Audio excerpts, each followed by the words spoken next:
Breaking news చూస్తున్నారు. తెలంగాణలో మరోసారి పెట్రోల్ కొరత ఏర్పడింది. బంకుల దగ్గర బారులు తీరారు వాహనదారులు. హైదరాబాద్లో పలు బంకుల దగ్గర నో స్టాక్ బోర్డులు దర్శనమిస్తూ ఉన్నాయి. ఇక పలు జిల్లాల్లోనూ నో స్టాక్ బోర్డులు దర్శనమిస్తూ ఉన్నాయి. నో స్టాక్ బోర్డులతో వాహనదారులు తీవ్ర ఆందోళన వ్యక్తం చేస్తున్నారు. పెట్రోల్ కంటే డీజిల్ కొరత తీవ్రంగా ఉందంటున్నారు వాహనదారులు. డబ్బాలు డ్రమ్ములతో బంకుల దగ్గర క్యూ కడుతూ ఉన్నారు ప్రజలు. పెట్రోల్ డీజిల్ కొరత వార్తలపై సివిల్ సప్లైస్ కమిషన్ రియాక్ట్ అయింది. నిల్వలు పుష్కలంగా ఉన్నాయంటోంది సివిల్ సప్లైస్ కమిషన్. ఇన్ఫాక్ట్ ఇదే అంశానికి సంబంధించి స్టీఫెన్ రవీంద్ర రియాక్ట్ అయ్యారు. కృత్రిమ కొరత సృష్టిస్తే చర్యలు తప్పవంటూ హెచ్చరించారు స్టీఫెన్ రవీంద్ర. ఇప్పటికీ కొన్ని చోట్ల నో స్టాక్ బోర్డు దర్శనమిస్తూ ఉన్నాయి. తెలంగాణలో మరి ముఖ్యంగా ఇటు బార్డరింగ్ డిస్ట్రిక్ట్స్ ఖమ్మం కావచ్చు, లేకపోతే నల్గొండ, ఈ ప్రాంతాలకు సంబంధించి మాట్లాడుకునే క్రమంలో అక్కడ ఈ కొరత ఎక్కువగా కనిపించింది. ఆ తర్వాత రాను రాను హైదరాబాద్ వరకు కూడా వ్యాపించేస్తుంది. నేను అరౌండ్ 12 o'clock ఆఫీస్కి వస్తున్న టైంలో మా దగ్గర ఇక్కడ ఐఓసి పెట్రోల్ బంక్ ఉంటుంది, ఇండియన్ ఆయిల్ కార్పొరేషన్ది. అండ్ అక్కడ ఏం జరుగుతుందని చూస్తే కనుక సాధారణంగా రోడ్డు మీద బైక్లు కావచ్చు, కార్లు ఆ స్థాయిలో పార్క్ చేసి ఉండడం చాలా అరుదుగా చూస్తూ ఉంటాం. ఏంటి ఇన్ని కార్లు ఇక్కడ పార్క్ చేస్తారని చూస్తుంటే కనుక ఏకంగా ఐఓసి అంటే ఇండియన్ ఆయిల్ కార్పొరేషన్కి సంబంధించిన పెట్రోల్ బంక్ అక్కడి నుంచి పెట్రోల్ స్టేషన్ నుంచి దాదాపుగా అరౌండ్ ఒక 120 meters వరకు అరౌండ్ అనుకుంటా ఈజీగా. అంతవరకు క్యూ లైన్స్ ఏకంగా కార్లు ఉన్నాయి, బైకులు ఉన్నాయి. నిన్న నైట్ నుంచే స్టార్ట్ అయింది. హైదరాబాద్లో కూడా నిన్న నైట్ నుంచే స్టార్ట్ అయింది. అండ్ తెలంగాణలో ప్రస్తుతం ఈ కృత్రిమ కొరత వినిపిస్తూనే ఉంది. డీటెయిల్గా మాట్లాడుకునే ప్రయత్నం చేద్దాం. ఇదే అంశానికి సంబంధించి అప్డేట్స్ అందించేందుకు మా కొలీగ్ నిర్మల ఫోన్ లైన్లో జాయిన్ అవుతున్నారు. నిర్మల దగ్గరికి వెళ్ళే ప్రయత్నం చేస్తున్నారు. నిర్మల, ప్రస్తుతం హైదరాబాద్లో ఎటువంటి పరిస్థితి ఉంది? అట్ ద సేమ్ టైం దీనికి సంబంధించి ప్రభుత్వం ఎటువంటి చర్యలకు దిగింది? సచిన్, హైదరాబాద్ లో మాత్రము చాలా వరకు పెట్రోల్ బంకులలో చాలా చోట్ల కూడా నో స్టాక్ బోర్డులు అయితే ఈ రోజు దర్శనం ఇచ్చాయి మరోసారి అని కూడా అనుకోవచ్చు. ఈ నో స్టాక్ బోర్డులను చూసిన వెంటనే రాత్రి నుంచి కూడా ప్రయాణికులంతా కూడా ఆందోళన చెందుతూ ఎక్కడైతే ఓపెన్ లో ఉన్నాయో పెట్రోల్ బంకులు, ఆ బంకుల వద్ద మాత్రము కొన్ని కిలోమీటర్ల మేర కూడా ట్రాఫిక్ జామ్ అయిందని అనుకోవచ్చు. కిలోమీటర్ల మేర క్యూ లైన్లు అయితే కట్టడం జరిగింది. ఇటు కార్లు, అటు ఆటోలు, ఓ పక్క బైకులు, మొత్తం కూడా అక్కడ రాత్రి నుంచి పడిగాపులు కాస్తున్నామని చాలా మంది కూడా చెప్పుకొచ్చారు. ప్రజలైతే ఎండలో మేము నిల్చుంటున్నాము, చాలా చోట్ల పెట్రోల్ బంకులు తిరిగాము, అక్కడంతా కూడా నో స్టాకులు బోర్డులే పెట్టారు కాబట్టి ఓపెన్ లో ఉన్న పెట్రోల్ బంకుల దగ్గరకు వచ్చి ఫుల్ ట్యాంకులు చేయించుకోవాలి అని డిసైడ్ అయ్యాము. ఎందుకంటే పెట్రోల్ బంక్ లో వాళ్ళే చెప్తూ ఉన్నారు పెట్రోల్ అయిపోయింది, లేదు ఇటు డీజిల్ కూడా అయిపోయింది అని చెప్పి. మనం కూడా పొద్దున లైవ్ చూసాము, లైవ్ కూడా ఇవ్వడం జరిగింది. మాదాపూర్ లోనే కొన్ని పెట్రోల్ బంక్లలో నో స్టాక్ డీజిల్ అని చెప్పేసి కూడా కొన్ని నోటీస్ బోర్డులు కూడా మనం నోటీస్ చేయడం కూడా జరిగింది. అవి చూపించే ప్రయత్నం కూడా చేశాము. అక్కడే పబ్లిక్ తో కూడా మాట్లాడించే ప్రయత్నం చేశాం. పెట్రోల్ కొట్టించుకోవడానికి, డీజిల్ కొట్టించుకోవడానికి వచ్చిన ప్రజలందరితో కూడా మాట్లాడించడం జరిగింది. అలాగే పెట్రోల్ బంక్ లో ఉన్నటువంటి మేనేజ్మెంట్ తో కూడా మాట్లాడాము.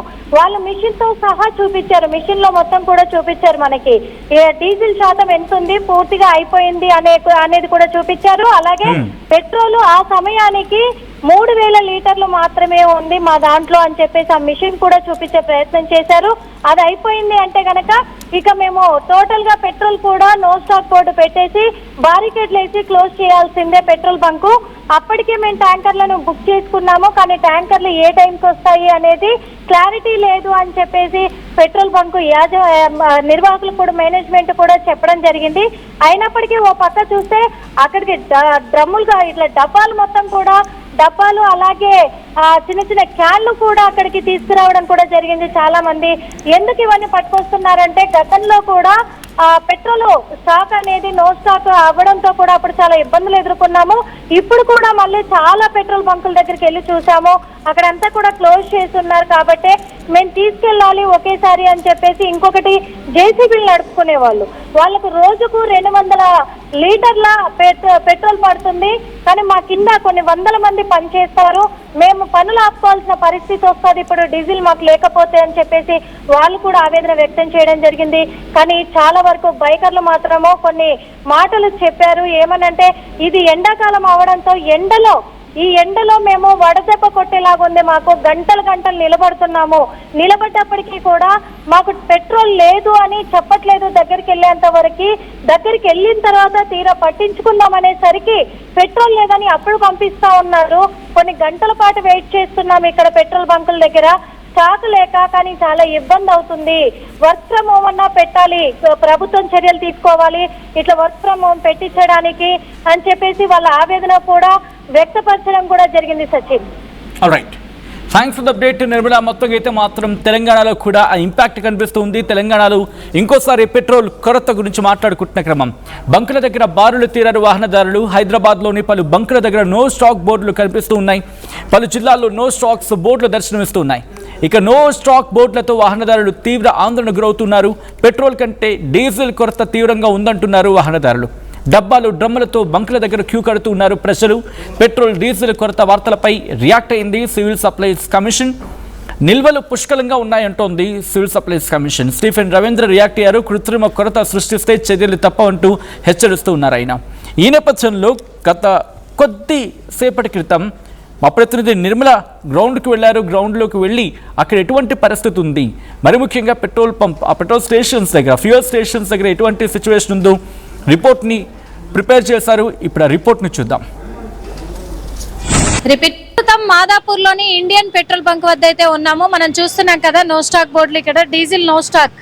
ఓకే, డీజిల్ అయితే పూర్తిగా అయిపోయిందని చెప్పేసి ఇక్కడ మేనేజర్ కూడా చెప్పడం జరిగింది. అందుకే నో స్టాక్ బోర్డులు పెట్టాం మేడం అని చెప్తూ ఉన్నారు. అదే విధంగా పెట్రోల్ కొద్ది మేరనే, అంటే 3000 లీటర్సే ఉంది కాబట్టి పెట్రోల్ మాత్రం పడుతున్నాము అని చెప్పేసి, అది కూడా అయిపోయింది అంటే ఖచ్చితంగా ఇంకా దానికి కూడా నో స్టాక్ బోర్డు పెట్టేసి పెట్రోల్ బంక్ క్లోజ్ చేయాల్సిన పరిస్థితి అయితే వస్తది అని చెప్పేసి చెప్తూ ఉన్నారు. ఇక్కడ క్యాన్ పట్టుకొని వచ్చారు. భయ్యా క్యాన్ తీసుకొచ్చారు, పెట్రోల్ ఇస్తలేరు, క్యాన్ లో ఇస్తలేరు, బండ్లో పడుతున్నారా? ఇస్తారు, బండ్లో పడుతున్నారు. మరి క్యాన్ పట్టుకొని వస్తే ఇస్తారు, లేదంట స్ట్రైక్ ఉందంట. స్ట్రైక్ ఉంది. అదే చూస్తున్నాం కదా. మరి ఇక్కడ నో స్టాక్ డీజిల్ బోర్డులు అయితే కనిపిస్తూ ఉన్నాయి మనకి. ఖచ్చితంగా నోటీస్ బోర్డులు అంటించారు, కానీ ప్రజలు మాత్రం ఆందోళన చెంది చాలా వరకు క్యూ లైన్లు కడుతూ ఉన్నారు. ఇప్పటికీ ట్యాంకర్లను మేము బుక్ చేసుకున్నాము, ట్యాంకర్లు రావడానికి అయితే టైం పడుతుంది అని చెప్పి ఇక్కడ నిర్వాహకులు చెప్తూ ఉన్నారు. ఇక్కడ పెట్రోల్ బంక్ నిర్వాహకులు ఇంకొకటి 3000 లీటర్స్ ఉన్నంత వరకు మేము పెట్రోల్ పడతాము అంటున్నారు. ఇక్కడ క్యూ లైన్ చూస్తున్నాము. మరి ఇంతమందికి 3000 లీటర్స్ సరిపోతుందా? పెట్రోల్ అయిపోయింది అంటే ఇక్కడ మొత్తానికి కూడా క్లోజ్ బోర్డు పెడతారు. ఎందుకంటే చాలా చోట్ల కూడా పెట్రోల్ బంకులు క్లోజ్ అయిన క్షణాలు చూస్తూ ఉన్నాము. ఇక్కడ కొంతమంది ఉన్నారు, అడిగి తెలుసుకునే ప్రయత్నం అయితే చేద్దాం. మరి ఏం జరిగింది, ఇంకో